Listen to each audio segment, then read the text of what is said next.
first tip I'd have to give you is about personal space. In the United States, we tend to have some gauges of how close we can be to somebody. Being very close to someone in a very intimate zone, that is only saved for very close, maybe a spouse, children, in that close, intimate zone. No touching at all.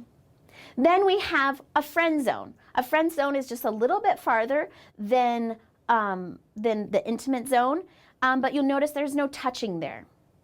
And then finally, social zone. This is when we are in the store, when we are walking down the street. We keep a very wide space between us and those we don't know.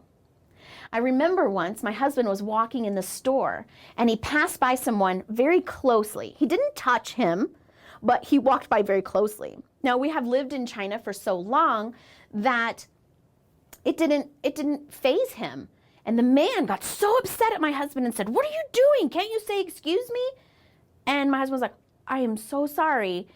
And so again, he had violated that social zone. So that's one thing to keep in track of when you are visiting America, that there is these personal space areas. This next slide about a haircut may seem a little bit funny to you, but I remember once I was walking with my friend down the street and she had just gotten a haircut. We met another friend of hers and her friend said, "Oh, you got a haircut. I hate it." And I was shocked. I couldn't believe it. So in America, we don't typically, even a close friend, if they get a bad haircut, if they gain a little weight, we don't say anything. In fact, if they say, "Oh, I think I got a little bit fatter," we'll say, "Oh no, you look great." And we never criticize anyone, even if, so we may not ever directly say, "Oh, you got a little fatter," or "Oh, I don't like your haircut." And so this is a great tip for you as you interact with Americans, and just know, just keep it all positive. The next is table manners.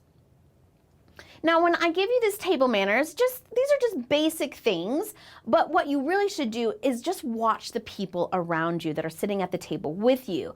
Follow their cues on what they do. Typically though, when we are eating, there is no sounds, no slurping of our soups, keeping our mouth closed when we eat.